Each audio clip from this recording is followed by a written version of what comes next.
Fried chicken എന്ന് പറയുമ്പോൾ എല്ലാവരുടെയും മനസ്സിൽ ആദ്യം വരുന്നത് കെൻറ്റക്കി ഫ്രൈഡ് ചിക്കൻ അഥവാ KFC ആയിരിക്കും.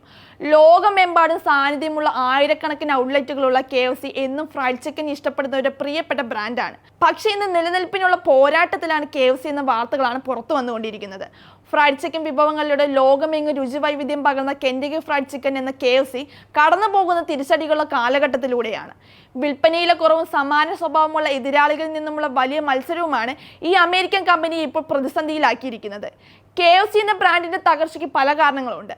അമേരിക്കൻ മാർക്കറ്റിലാണ് KFCയുടെ തിരിച്ചടിയുടെ സൂചനകൾ ആദ്യം ദൃശ്യമായത്. 2010 തുടക്കത്തിൽ എതിരാളികളിൽ നിന്നുള്ള മത്സരം ശക്തമായതോടെയാണ് KFCയുടെ കഷ്ടകാലം ആരംഭിക്കുന്നത്. കൂടാതെ പരമ്പരാഗത ബിസിനസ് മോഡലിൽ നിന്ന് പുറത്തു കടക്കാത്തത് കമ്പനിയുടെ പ്രകടനത്തെ സാരമായി തന്നെ ബാധിച്ചു.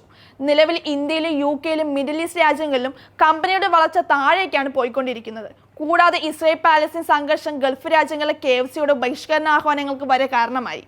എന്തിനേറെ പറയാൻ US-ൽ പലയിടത്തും ഔട്ട്ലെറ്റുകൾ അടച്ചുപൂട്ടാൻ കമ്പനി നിർബന്ധിതരായി. വില കുറഞ്ഞതാണ് ഇവിടങ്ങളിൽ ഈ പ്രതിസന്ധിക്ക് കാരണമായത്. അടുത്തിടെ മലേഷ്യയിൽ മാത്രം 100-ലധികം KFC ഔട്ട്ലെറ്റുകളാണ് അടച്ചുപൂട്ടിയത്. US-ൽ മാത്രം 25,000-ലധികം ഔട്ട്ലെറ്റുകളാണ് KFCക്കുള്ളത്. എന്നാൽ ഇതിൽ പലതും ഇന്ന് നഷ്ടക്കച്ചവടത്തിലാണ് ഓടുന്നത്.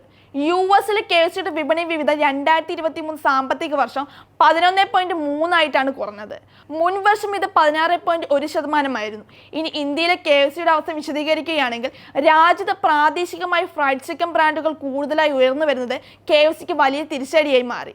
Devayani international limited, sapphire foods India limited എന്നീ കമ്പനികളാണ് ഇന്ത്യയിലെ KFC ഫ്രാഞ്ചൈസികൾ അധികവും കൈകാര്യം ചെയ്യുന്നത്. ഇരു കമ്പനികളിലും വിറ്റുവരവ് ഓരോ വർഷം ചെല്ലുന്തോറും കുറയുകയാണ്. ദേവയാനിക്ക് കഴിഞ്ഞ സാമ്പത്തിക വർഷം ലാഭം വെറും 4 കോടി രൂപ മാത്രമായിരുന്നു. 2022 155 കോടി രൂപയും 2023 സാമ്പത്തിക വർഷം 263 കോടി രൂപയും ലാഭം നേടിയ സ്ഥാനത്താണിത്. ഇതുപോലെ തന്നെ സഫയർ ഫുഡിന്റെ അവസ്ഥയിലും വലിയ വ്യത്യാസമൊന്നുമില്ല. ഇന്ത്യൻ മാർക്കറ്റിൽ കടുത്ത മത്സരം നേരിടുന്നത് അവരുടെ ബിസിനസ്സിനെ ആകെ ബാധിക്കുന്നുണ്ട്. ഇന്ത്യൻ മാർക്കറ്റിലേക്ക് 1995-ലാണ് KFC എത്തുന്നത്. 1952 തന്റെ 65-ാം വയസ്സിൽ കേണൽ ഹാലൻ സാൻഡേഴ്സ് തുടങ്ങിയ KFC നിലവിൽ 123 രാജ്യങ്ങളായി വിഭവങ്ങൾ വിൽക്കുന്നുണ്ട്. എന്നാൽ ഇന്ന് രാജ്യങ്ങളുടെ പല ഭാഗങ്ങളിലും ഫ്രൈഡ് ചിക്കൻ കടകൾ തുടങ്ങിയതോടെ ഒരു കാലത്ത് ലോകമടക്കി മഴയുന്ന KFCയുടെ പ്രതാപകലം നഷ്ടപ്പെട്ടുകൊണ്ടിരിക്കുകയാണ്.